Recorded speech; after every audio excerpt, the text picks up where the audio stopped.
Alright, so let's take a look at this to-do app. All the create, read, update, and delete functionality is added to it. Alright, and also when I'm adding a task, I can specify when do I want to complete this task. Alright, let's say I want to do some cleaning.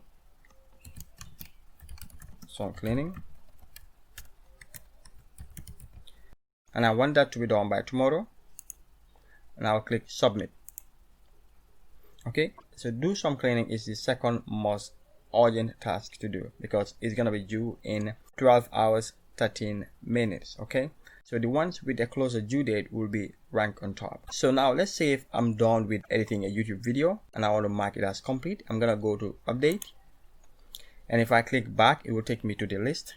So I'm gonna click on complete right here, this checkbox, and click on update. It is scratched off and it is right below the list. Okay, so now I want to update a task. So let's change it to Learn Django instead and click update. Alright, so you can see Learn Django is updated. So that is listing out, that is what we are seeing right now, creating it and also updating it. So now let's see how the delete works. If I click on one of the tasks, I want to remove do some cleaning from the task. I'm gonna click delete, and now it's gonna give me some warning. Deleting do some cleaning is permanent. Do you want to proceed? If I click no, it will take me back to the list. So I'm gonna click delete again, and this time click yes, delete.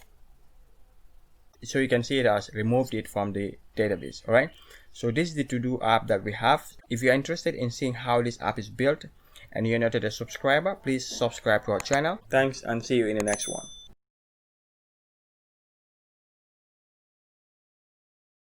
Hey, welcome to another video. Today we're gonna look at how to build the to-do app, or we're gonna start building the to-do app. So this is video number 2. The first one was the demo of the application, and this is setting up the developer environment for the to-do app.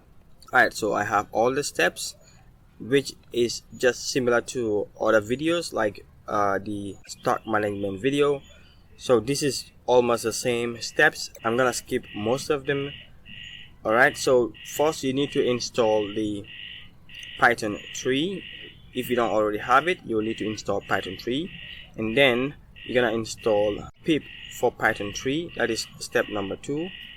Then at step number 3 is where you're gonna install the virtual environment. Alright, so again for Python 3. Alright, so you're gonna do pip3 install virtual env, and then after installing the virtual env, you can now use that venv or the virtual environment to create a virtual environment, and this will be the name of the environment. Alright, and again for Python 3. Alright, so I'm gonna move to step number 5. So this is where you will activate the environment. So that's right where I'm gonna start. Alright, so because I already have the previous environments, or I've already prepared the environment, so we're gonna jump right at step number 5.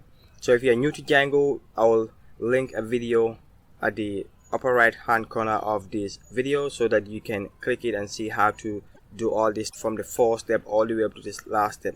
So in that video I took my time to explain all what this means. Okay, I already have about 2 videos doing the same thing. One was for Python 1.8, another one for Python 2, but you're gonna use the same step for both Python 2 and Python 3. Alright, so I'm gonna open my terminal. Okay, so I'm gonna navigate into my Django folders. Then I have to do app. This is the folder that I'm gonna create the environment in. So if I do ls, you can see I already have an environment created right here. Okay, so that was the step number 4. That is the name of the environment there. Alright, so I will need to activate the environment by going to venv. Okay, so I can now do source being activate, and then in the environment is where you're gonna install the Django. So this is the command to do that, pip3 install Django, which you have already done. So I'm gonna move to step number 7, where you're gonna create the Django project. Alright, so like I explained all of these steps in the previous videos, so I'm gonna link it up so that you can follow it if you're new to Django. Okay, so now here I'm gonna do this command to create the projects. Django admin.py, start project, then the name of the project will follow. So I'm gonna name my project as Django project. Now if I do ls, I should be able to see the project created right here. Okay, so as usual, I will always change this project to src. I'm gonna do mv Django project to src. Okay, so I can now move into src, and then this is where I will have all the source codes. So that's why I name it as src, and again I will refer you to that video for all the explanation. Okay, so now what we want to do is to create a super user so that we can use that to log in. But before doing that, we can start a server, Python manager py, run server. Okay, so if I do this, localhost :8000, you can see Django is installed right there. Alright, now if I want to log into the admin portal by doing admin, I'll have to have the tables created. Right here we have no such table Django session. Okay, so before you can do this, you'll have to do make migrations, migrate,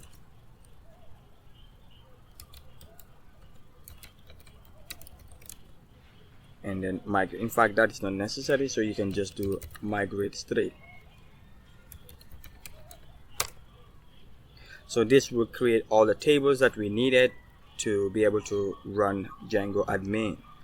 Alright, now if I refresh the screen, I need to start the server by doing run server again, and then refresh. So we should be able to have a login screen. Now before you can log in, you'll have to create a super user. I'm gonna stop the server again and then create a super user. Alright, I'm kind of guilty that I'm going too fast, but like I said, every single step that I'm doing, I've done it twice on this channel. So just go and then view that video and you'll see all the steps are gonna be very clear. Okay, alright, so you're gonna now type the username, or I can just press enter and it will suggest the username. So I'll press enter again, then I can do the email, and I will do the password.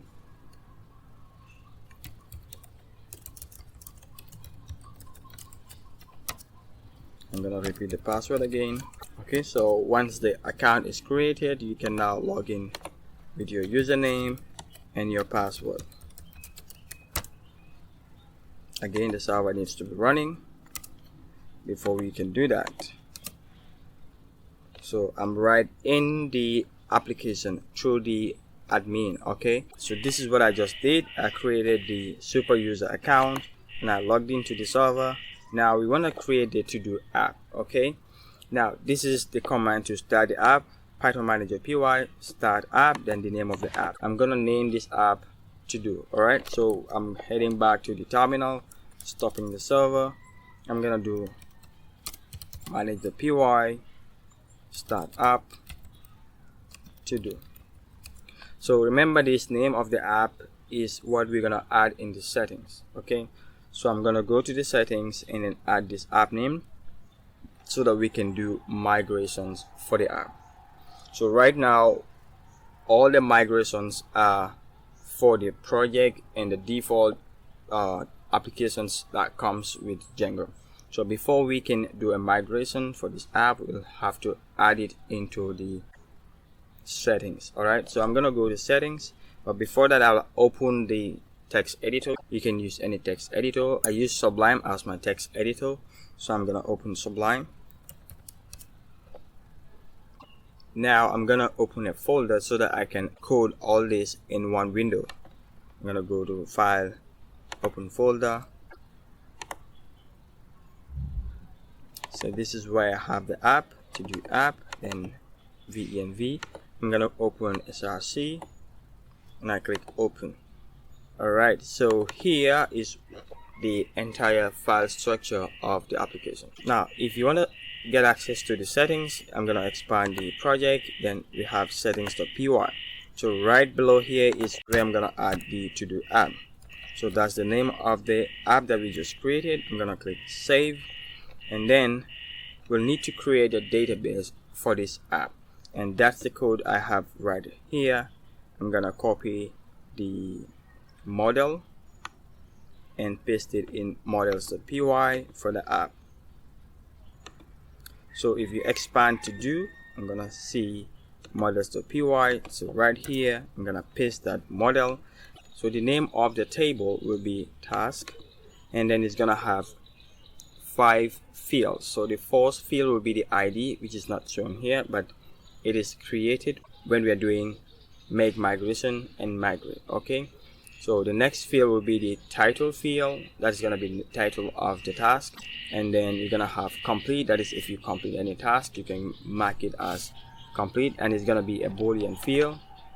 All right, a Boolean field. So we're gonna have created. That is the date time field. That will be the actual time you created that task. Okay, so you're gonna have due.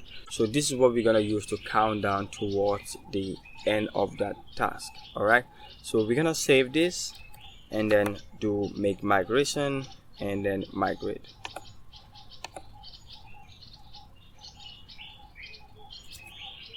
I'm gonna do migrate. Okay, so this table is now created in the database. So if you want to see how it looks in the database, still I refer you to that video where I explain it in depth. Okay, now before we are able to see this app or these tables in the Django admin portal, we will have to register. Like if I refresh on the screen, oh, I always forget to start the server. So you're gonna do that now and then do refresh. Alright, so the to-do table is not added here. So we're gonna register this app so that we can have it accessible in the admin portal. To do that, I'm gonna open the admin.py file. So I'm gonna import it from the models, import task, and I'm gonna now register it here. admin.site.register task, and save it and then refresh here, so we can see the app just pop up. All right, so that is the table name. If I click add, I can now add the task. So I'm gonna add, let's say I'm gonna do some coding, and that's the date will be today. Oh yeah, today. I'm gonna choose now and I'm gonna click save. Alright, so we have the to-do app registered in the admin portal, and we can now input data in it. So I hope you enjoyed this video. If you do, don't forget to click on the like button, and if you have any comments, put them in the comment section below. Otherwise, see you in the next video. Alright, in this one we're gonna look at how to input the data and list it out using one view. Alright, so with our to-do app, the window that will do the entry is the same window that's gonna do the listing of the task that we have. Alright, so this is gonna be the third video for this series. So I'm gonna scroll down and then start copying and pasting so that you can follow along. So the first thing is to create the forms that we're gonna use to do the entry. Alright, so I'm gonna copy this code, and then in Sublime I'm gonna create the forms.py. So by default Django doesn't have this form created, alright, or this file created. So we have to create this and then paste the code in there. So I'm gonna right click the to do folder and then click new file. I'm gonna paste the content in it and then save it as forms.py.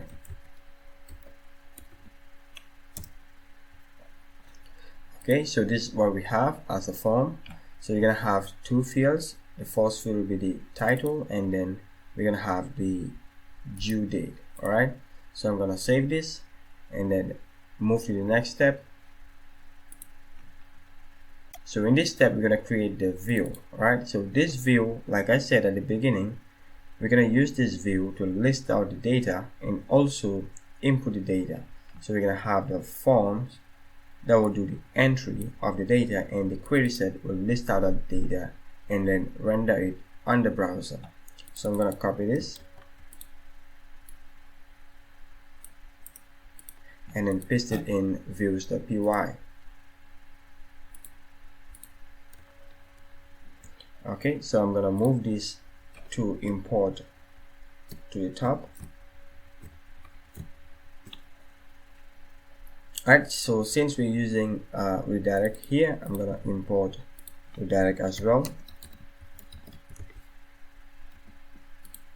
What this list is doing is gonna render out the data, and we're gonna use that right here. Okay, and we're gonna use the form to input the data. So once the form is validated, it's gonna save the entry or whatever we put in the form and then redirect us back to the home page. And we're going to use this as our home page. So we're going to create a list_task.html template. That's going to be the next step. Alright, so that's the content of the template. I'm going to create a new folder within the app. So in the to-do app, I'm going to right click and then click new folder, and I'm going to name this folder templates. So within this template, I'm going to create the first template.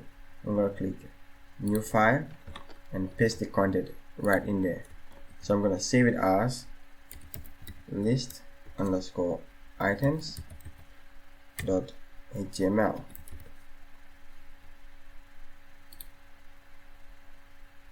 So let's confirm that that's what we have, list task. Okay, so I'm gonna rename that to list task.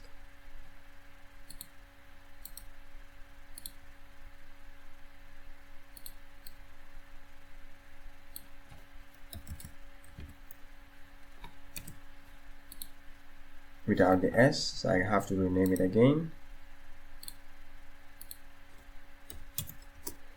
Alright, so the next step is to create a URL. So I'm gonna save this and then copy the URL code.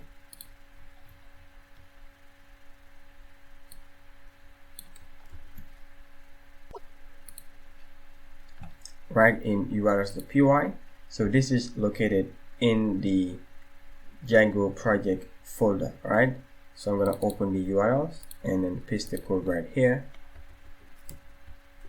So the import will be moved all the way up. We're gonna import the views, right, from the app to do, and then we're gonna use that view right here. Okay, so we're gonna reference this task or the list task view. That is what we just created here. All right, so I'm gonna save this, and this will be the home page. All right, so when I go to the home page of this application, so we're gonna list out the data. All right, so that's what we already created here. So I'm gonna go to the app and then open the home page by typing localhost :8000. So here is the app, right, and we have the form rendered on the browser. So let's try to input data in it. So I'm gonna add test task, and then I'm gonna choose the date. I think the year comes first, then the month and the day. So I'm gonna click submit. Alright, so that's working. So we're able to input the data, save it in the database, and then render it in the browser. Alright, so I'm gonna do another one, test2. I'm gonna type the year, the month, or the day. I'm not sure exactly which one, but let's see. I'm gonna comment this so that we saw exactly which one comes first. So I'm gonna use a wrong date, and then it's gonna give us the error. Alright, so we are not redirecting and it's not giving us the error. Oh, I need to save it first. I'm gonna click back and then click save again. Alright, so value has an invalid format. Okay, so this has an invalid format. It must be in year, month, day, hour, minute, seconds. Alright, so the second one here is the month. I'm gonna type the month properly and then save it. Alright, so that's working right there. So we know that the first one is the year, then we have the month, and then the day. So I'm gonna uncomment this, and then yeah, so that's our app. So we're able to use one view to do the entry and also to list it out on the browser. Alright, so a quick recap. If I switch over to the Sublime or the text editor, you have the views, you have the URLs, the forms, and then the list template. Alright, so once the users come to the home page, that will run the list task view. Okay, and that is the one that we created here. So once this is running, it's gonna create a query set, a variable called query set, and that's gonna go into the task.objects.order by. We're gonna talk about that when we start doing the ordering of the task. Okay, so it's gonna go into this database or this table and then pick all the data in it and assign it to this variable. So once that is done, it's gonna render the form. It's gonna create a form, and the form is what we created in the forms.py. Alright, and then it's gonna check if the form is posted or if the submit button is clicked.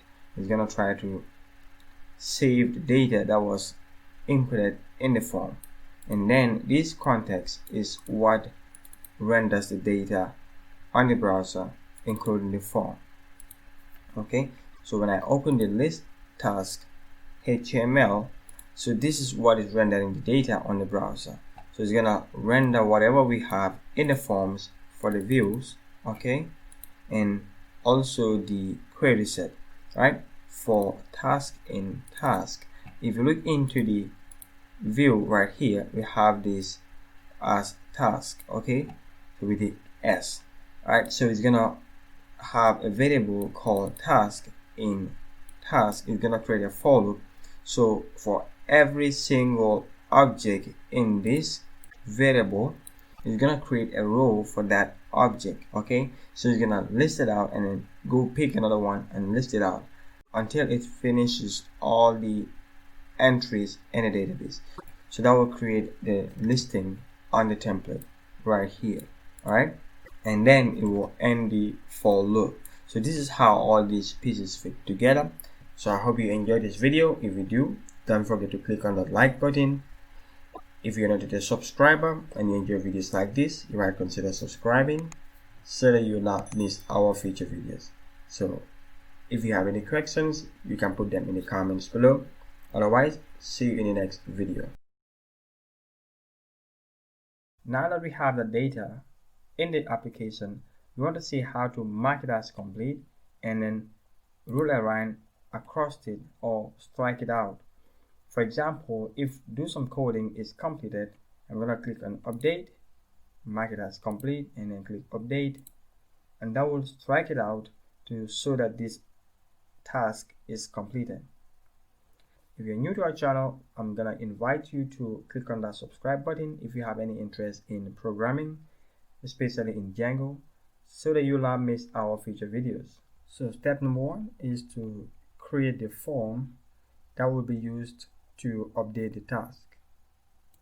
I'm gonna copy this and I'm gonna paste it in forms.py. Let's find the forms.py and paste the form right here. So we're gonna have title, due, and complete as the fields. Alright, so in the title we're gonna have a placeholder, and the placeholder will be task title. I'm gonna save this and then move to the next step, which is creating the views. Alright, so I'm gonna copy the views and paste it in views.py. So right below the list task view, I'm gonna paste it here.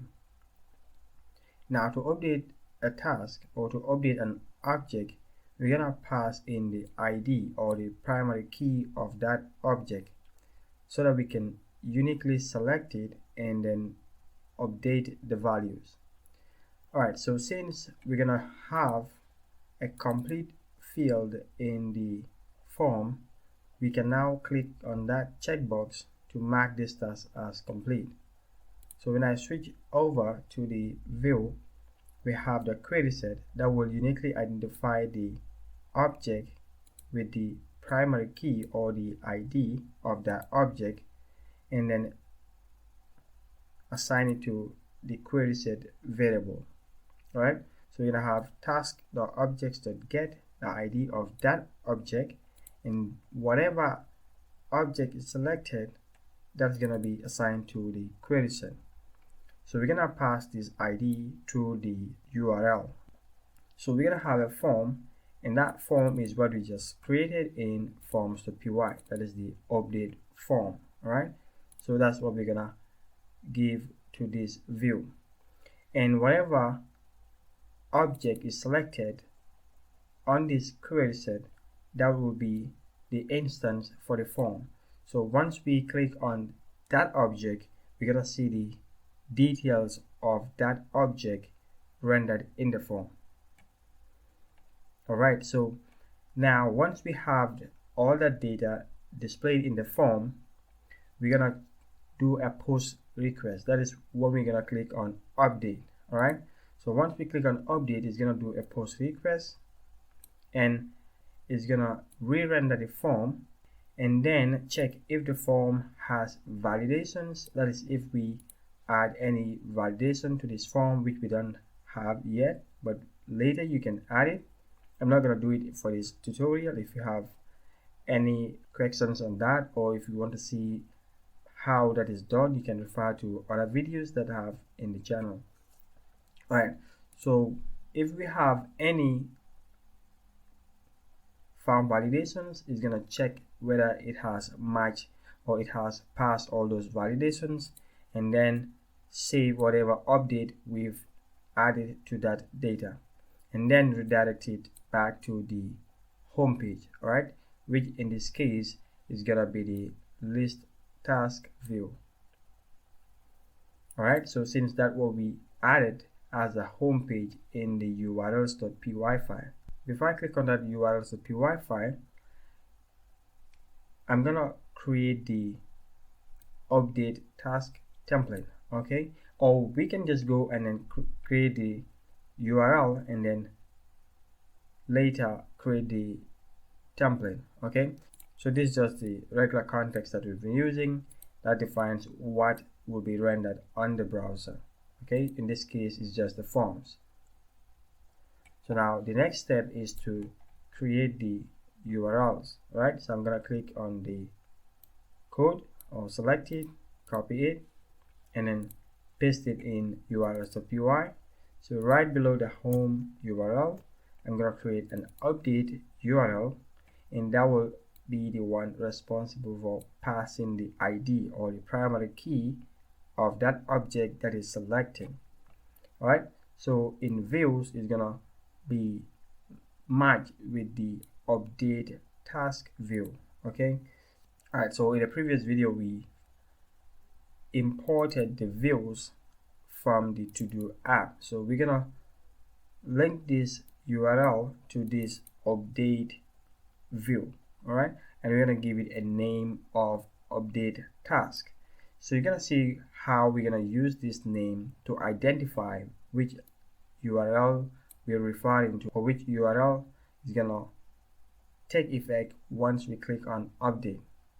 Alright, so that is done by giving it a name, and this is the name that we're gonna add in the template, in the list template, so that we can click on update, and then that will take us to this URL. So that is what we're gonna do next. So I have this HTML code that I'm gonna copy and paste it in the list of tasks or the list task template. Alright, so right below the item, the name of the item, I'm gonna paste this code. If I save it and refresh the app, you can see an update right below. Oh, we have an error. We have to save the update views and then the URL. Refresh again. You can see an update right beside the task title. Alright, so if I switch back to the code, in the list task template, that is the link right here, and this is where the name comes handy. That is the name that I was explaining right here. Okay, so that name is what we're gonna use here to refer to that particular URL. And since it is a URL that accepts primary key or an ID, so we are passing the ID of the task. Alright, so whatever task was selected here, the ID of that task will be passed along with this URL. Okay, so if I click save, or which is already saved, and click on update, it should be able to take us to the update view. Now the reason why we're having this error is if I open the update view, or if we look into the update view, we have this update task.html which is not created, so we have to create that next. And we have a piece of code right here that we can copy and paste. Copy, create a new template file. I'm gonna right click template, new template, paste the code right here, save it as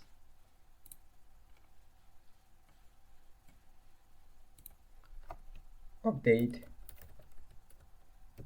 task.html. Alright, so once we have the same name as the name in the view of the task HTML, if we refresh, the error should be gone and we can now update. I'm going to click back. If I click update, we should not be having errors, and the detail of that task or that object will be rendered in the form. So this is where this is coming from. So if I remove this instance, save it, refresh, you can see the form is blank, though we are referring to the ID, but it's not rendering the object in the form. So this is where we need that instance. Okay, the instance should be equal to the query set. I'm gonna undo. We have instance equal query set, save it, refresh. We have the data right in the form. So I can update this, I can change the title, I can now mark it as complete and click save or click update. It's updated, it is marked as complete. Like if I click on update again, you can see the checkbox is checked. If I go back, now what we want to do is to strike out this task to show that it is completed. Alright, so I'm gonna head back to the code and then pick the last piece of code, copy, and then paste it in the list task template. So the reason why we have to put it in there is we have to modify the text right here. Okay, we'll draw a line across it. So this is the list template, so that's where I'm gonna update or paste the code. So right below or right above the task, I'm gonna add an if condition. Okay, we add this if condition, and the if condition states if task.complete equals true, then we're gonna add the strike keyword, strike, and the title will be striked. Else we're gonna have the title without the strike, and then we're gonna have the update button. Right, so I'm gonna end the if right between the task and then the update button, right? I'm gonna add an if. So in Django, if we have if statement open right here, we have to close it somewhere. If not, we're gonna have an error. And to close the if statement, we're gonna have an if right here. Save it, refresh. You can see right there we have strike across the title of the task. If I click on update again, remove the complete, the strike is gone. Alright, so now the reason why I put this and if just before the update is if I mistakenly mark this as complete, I should be able to go back and uncomplete it. Okay, but if the update key is within the and if or within the if statement, like if I move it up and then the and if is below it, so once I mark a task as complete, I will not be able to have the option to update it again. So you can see when I refresh, the update is gone. So I'm gonna mark this as complete and you will see that the update is gone, right? So if you want to have the option to undo the completion of the task, you'll have to move this update out of the if statement. Just moved it out. I'm going to click save, refresh. I'll still have the update button. So I hope you enjoyed this video. If you do, don't forget to click on the like button. In the next video, we'll look at how to delete these objects, and in another one, we're gonna refine the look of this app and then complete this series. See you in the next video. Before we complete this application or consider it as completed or a usable app, we want to implement a delete function. Like if I open the demo app, that's what we have here. If I want to delete this task or this to-do list, for example, if I click delete, it's gonna ask deleting the task name is permanent. Do you want to proceed? If I click no, it will take me back to the list. Let's try to click delete again and then click yes delete. That will delete that line out of the system. So this is what we want to implement in this video, and we have all the steps right here from the blog side. Alright, so if I scroll down, and that's going to be video number 5, if in case you're searching it, it's going to be video number 5, but you can go to the playlist and scroll down to post number 5 or video number 5. Alright, so this is going to be a simple procedure. We're going to create the view, the URL, and the template that will complete this process. So the first step is to create the view, right? We have the view, the code for the view right here. I'm going to paste that in views.py and then explain what it does. So in the last video we did the update task, which is very similar to this. I'm going to paste it right here. So we're doing the delete view. All right, this delete view is going to have a query set. So this query set will be a variable to hold whatever object is filtered down here. So we're going to have task.object.get ID will be the PK of whatever we submitted through the URL. Alright, so once we submit the ID or the primary key of that object, we're going to use that to filter the object or the list of objects that we have in the database. So once we have that ID or the object, we're going to set it to this variable. And now we can listen to the post request or the methods that is passed in to this view. If that request is equal to post, then we're going to do a delete. We're going to delete whatever was in the query set and then redirect to the home page. And this is the context that we are rendering on the template. So now the next step is to create the URL, right? So I'm going to copy the code for the URL that is right here. I'm going to paste it in urls.py right below the update URL. So we have a URL that will be the homepage /delete task /the ID, and that will be linked to the views.delete task. That is the view that we just created, the delete task view. Alright, so we're gonna give it a name of delete task. I'm gonna save this and then move to the next step. But before that, we have to save this false. If not, we might run into an error. So that was the error that we had here. So I saved both the views.py and the URL. So you can now copy the template code. Alright, so I'm gonna copy this and then create a new template and name it as delete task.html. So I'm gonna right click templates, new file, paste the code, save it as delete task, I guess. Delete task, yeah. So I'm gonna save it as delete underscore task. Alright, so now the next step is to make a link for the delete button. So that will be created right in the list task view. So for each of the tasks, like this one right here, I'm gonna create another link. Okay, so I'm gonna create an anchor link, ahref. Alright, so we're gonna have a URL. In the anchor link, we'll have URL, and then the name of that URL, that is this name right here, delete task. I'm gonna copy and paste it here, and then we're gonna have the task.id. Okay, and then we'll have the text that will show up on the template or the application. All right, and this text will be delete.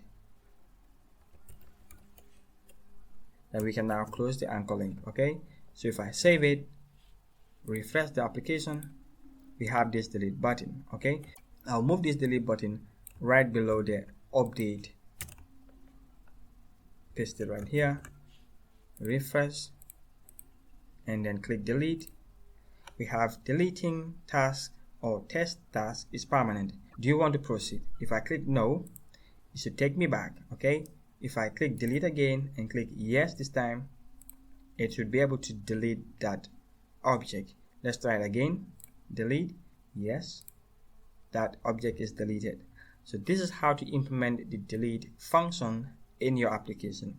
Don't worry about the look of the app, we're gonna fix that next. So see you in the next video. But if you enjoy videos like this, you might consider clicking on the like button and subscribe to our channel if you want to have updates when we upload a video. In this one, we're gonna look at how to style this application, and we're gonna convert it from this boring look to this. Okay, and we're gonna have a drop down menu right here. This is gonna be part 6 of developing a to-do app with a countdown timer. Okay, so this is the video where we're gonna do the styling. Okay, so it's gonna be a quick one. We only have 3 things to do. The first step is to link Bootstrap CDN, jQuery, and jQuery UI CDNs. Okay, so if you look at the text or the code, we have the Bootstrap, that means the CSS that we are linking to the project. We also have the jQuery UI, that means the CSS that will be the CDN for jQuery UI. So the next line will have the theme, that means the CSS. Okay, we're gonna link the Bootstrap, jQuery UI, and yeah, so jQuery UI will have 3 CDNs to be added. So with jQuery UI, you have the jQuery UI that means the CSS, you have the theme that means the CSS, and also the structure that means the CSS. So after linking all the Bootstrap, the jQuery UI CSS, we're gonna link the jQuery itself, the JavaScript file, and we're gonna be using version 3.5.0, and then we're gonna link the jQuery UI, and this is gonna be used for the drop down. Okay, the date picker.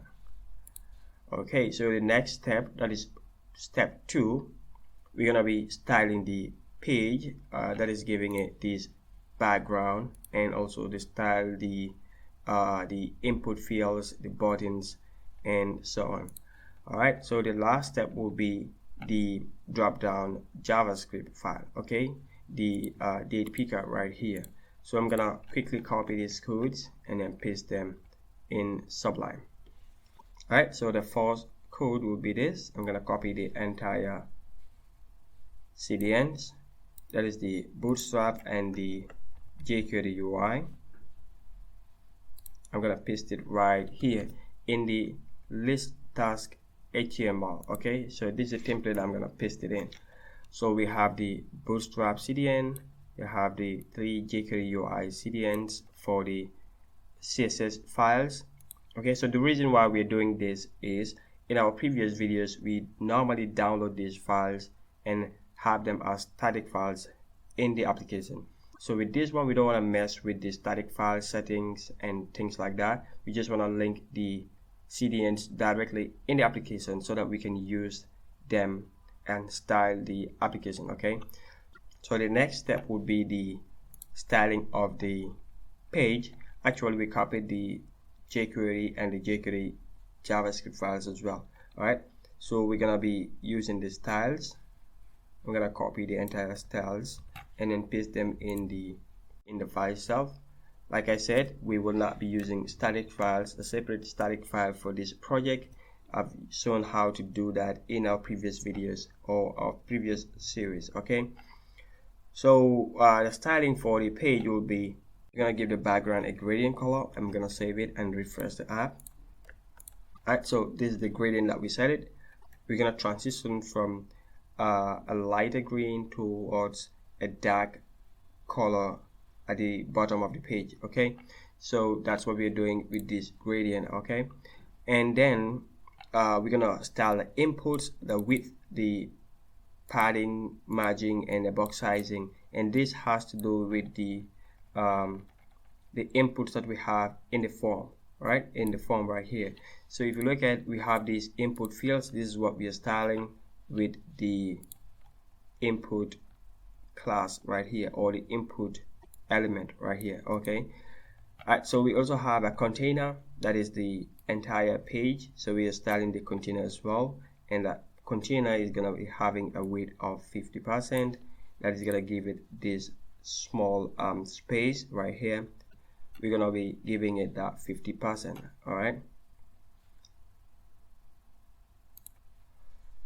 so we're gonna have a margin 20 and we're gonna set it to auto, and then we're gonna have the padding 20 px. Background color will be white. Okay, and then we're gonna be giving it about a radius of 3, that is this small corner radius right there.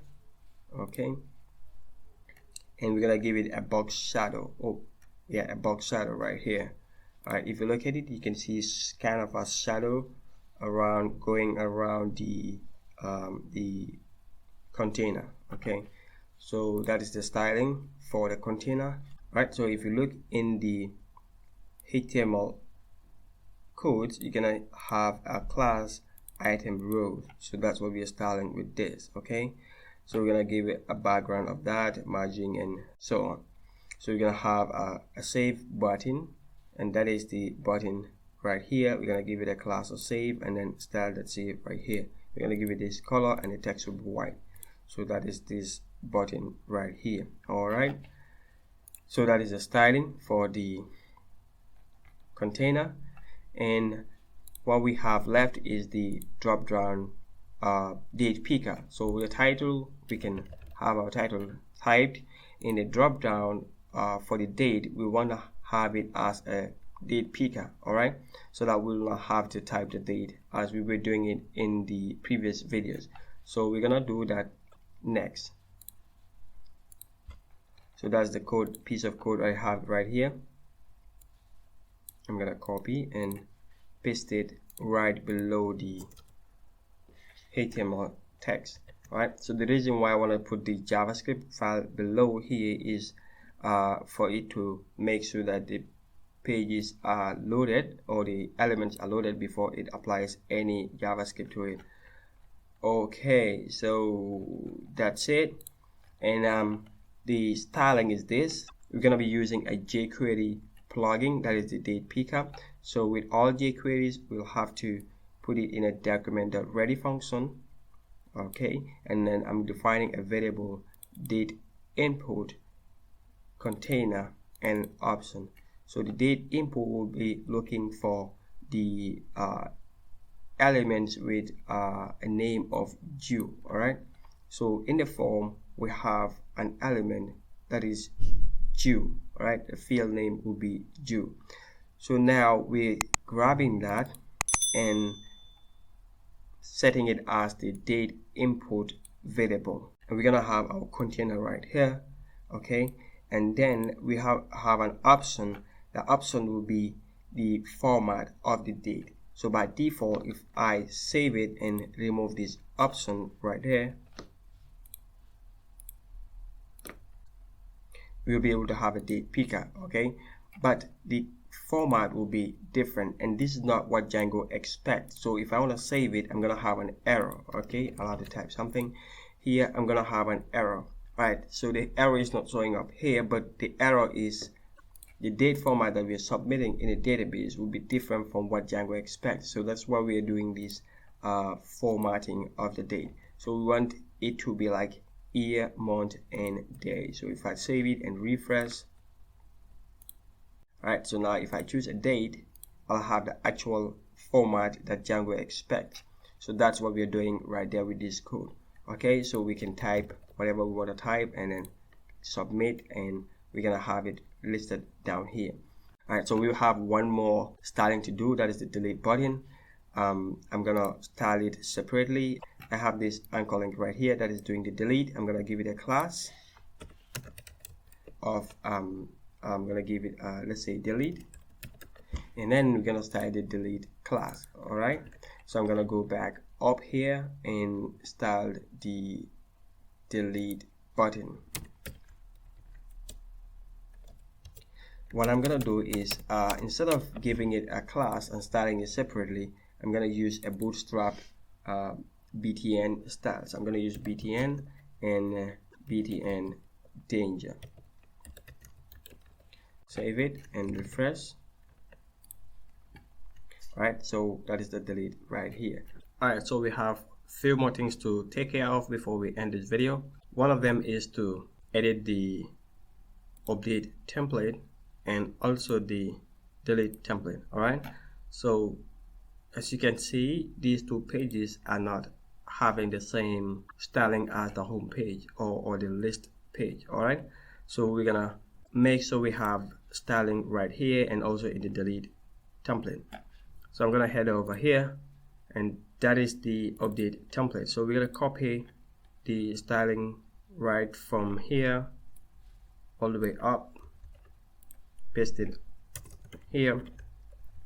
Okay, I'm gonna take the JavaScript for the date picker and paste it right here as well. Okay, because the date the update view also have a date picker or a due date field right here. So we want to be able to have a date picker for that field as well. So I'm gonna refresh.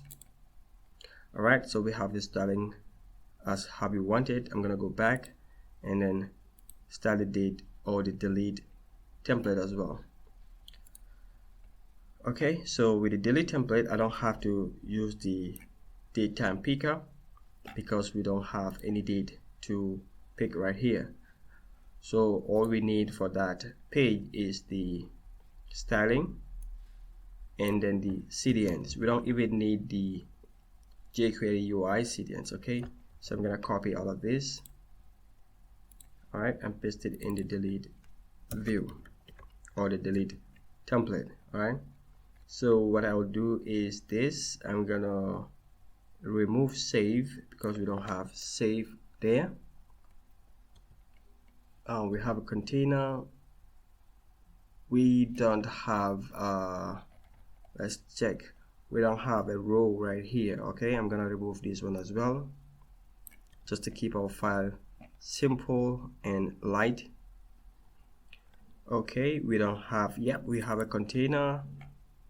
Alright, so we will remove the jQuery UI. All these three CDNs, we're gonna remove them because we don't need the jQuery on this page.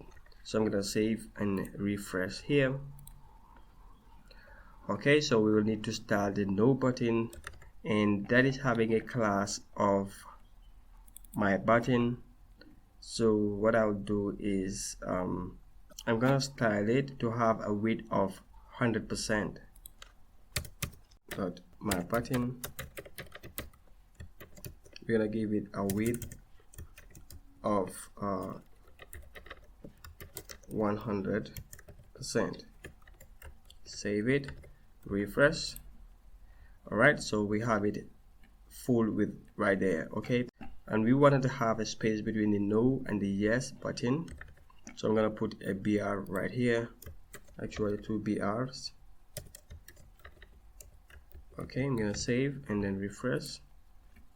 Okay, so this is the styling of the application. I hope you enjoyed. If you do, don't forget to click that like button, and if you're new to our channel or you're not yet a subscriber, please click on that subscribe button and turn on your notification so that you will not miss our future videos. See you in the next video. In this one, we are wrapping up with this to-do app, and what we have for you today is this. We are working on the due date. Okay, we want to be able to know the amount of time that is left to have a task completed. For example, if I have a task and the task is record a video, okay, I want this to be completed by tomorrow. Okay, and I click submit. It should give me 1 hour 17 minutes because it is already 10:42 p.m. so the time to tomorrow is just 1 hour 17 minutes remaining. Okay, now if I update it to another day, let's say on the 14th, and I click on update, it's giving me 1 day 1 hour. So this is what we want to implement in this video, and I hope you will enjoy it. If you're new to this channel, my name is Abaji, and I hope you will click on that subscribe button so that you will not miss our future updates. But before getting into this video, I want to show you some cool places in my country. So sit back, relax, and enjoy this short clip.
Alright, so now that you enjoyed, hopefully you enjoyed that short scene, I will now take you through this implementation. Alright, so let's see how this is done. I have all the codes right here on the blog side, and it's just very simple. All we need to do is to define the due date. Like, okay, I forgot to show you this. Like, if I have a task completed, for example, if this is completed, if I click on update and I click on completed and I click update, it's gonna scratch it out. That's the one right here, and it's gonna say the date that this was supposed to be completed. All right, it's gonna give you the actual date instead of the time left. All right, so that's what we're gonna do in this video, and that's what this first part is doing. So we're gonna say if a task is completed, or if task.completed is true, then you're gonna strike out that particular task and then show the due date. Okay, else, that is if it is not completed, we're gonna show the task and then we're gonna have another variable beside it. Okay, so this will be the due date, and we're gonna have this Django time filters. So we're gonna have time until. So this will actually give you how long it is from your current time to the time that it was supposed to be completed, or the due date. Okay, so let's do that now. I'm gonna copy this code. I'm not gonna copy the entire code. What I'm gonna do is this. I'm gonna switch to the text editor. Okay, so this template right here is the list item, or the list task template. All right, so that's what I'm gonna open. So that's right here, list task. So now I'm gonna scroll down to this list of task. If a task is completed, like if task.completed is true, we're gonna add comma, then the task.due. Okay, I'm gonna have task.due. So that's the variable right here, or the field due. Okay, so that's what we're gonna have right here, task.due. So if I save it and I refresh the app, you can see that all these two tasks that I have completed right here have a due date displayed. So that's what that is doing right there. Okay, so but we want, if the task is still running, or the due date is not yet, or is not yet completed, all right, we will want to display how much time we have for that task to be completed. So right here I'm gonna have where the time will be counting down. Okay, so right beside the task is where I'm gonna do the countdown, and that's what we have right here. We're gonna have span and due, so this will be the label, then task.due time until. Okay, so I'm gonna copy this line and paste it right here. Okay, so just by doing that, if I save and refresh the app, I have the timer right here. Okay, due 2 weeks 4 days. Okay, now if I undo this task or this other task, remove the completed checkbox, you can see that one also says due 1 day 1 hour. All right, so we're gonna format this time, or we're gonna style it, and the styling is right here. Okay, so we are styling this span. We already have it right here, so I'm gonna apply just the styling. I'm gonna copy this all the way here and then paste it right in here. So we're gonna float it left, float it right, and then we're gonna have a class timer. So we're gonna style this timer. If I save it and refresh, we're gonna have the float right there. Okay, so that will take it to the right hand side of the element that it is in. Okay, so let's style this folder. I'm gonna go back to the blog and copy the timer CSS code. So with the CSS code, we're gonna set the background to this reddish color. We're gonna set the border radius to 5px and then a padding of 5px. I'm gonna copy and then paste it right here, just below the save. Okay, let's indent that, save it, and then refresh here. Voila, we have that styling applied to it. So this is how simple it is to apply the countdown timer to your app. So I hope you enjoyed this series. If you do, please click on that subscribe button if you're not yet a subscriber, and if you're not yet liked this video, please click on that like button, and I hope we're gonna see you in our next series. Thanks for watching and see you soon.